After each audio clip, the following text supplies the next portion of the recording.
जिस कानून के जरिए राहुल गांधी की संसद सदस्यता रद्द की गई, उसी मानहानि के मुकदमे का कानूनी वार कांग्रेस के दिग्गज नेता विवेक तन्खा ने मध्य प्रदेश दिग्गज नेताओं पर किया है।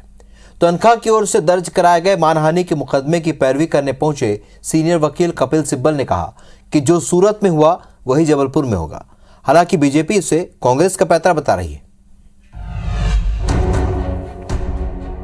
मध्य प्रदेश में विधानसभा चुनाव सिर पर है। ऐसे में लड़ाई चुनावी मैदान के अलावा कानूनी मोर्चे पर भी लड़ी जा रही है।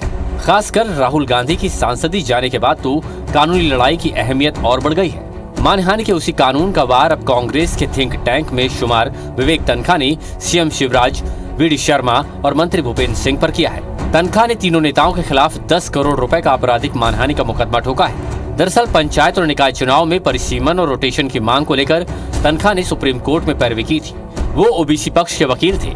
तन्खा का आरोप है कि जब कोर्ट ने क्वांटिफाइबल डेटा नहीं होने पर चुनाव में ओबीसी आरक्षण पर रोक लगाई है, तो बीजेपी नेताओं ने साजिशन उनकी छवि धूमिल की और उन्हें ओबीसी विरोधी बताकर दर्जनों बयान दिए।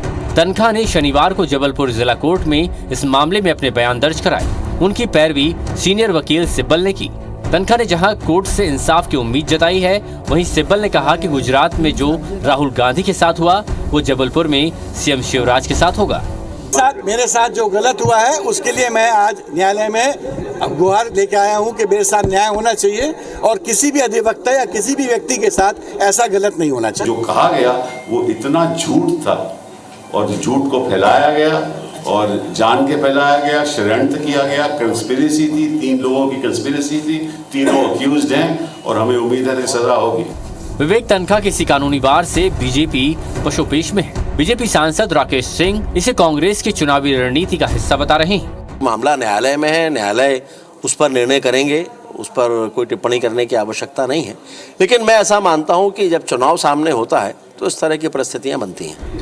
अगर जबलपुर जिला कोर्ट विवेक तन्खा की मानहानि को साबित पाकर सीएम शिवराज, वीडी शर्मा और भूपेंद्र सिंह को दोषी मानती है तो उनकी मुश्किलें राहुल गांधी की तरह ही बढ़ सकती हैं। कोर्ट अगर इस मामले में अधिकतम 2 साल की सजा देता है तो लोक प्रतिनिधित्व कानून के तहत विधानसभा और संसद सदस्यता जा सकती है।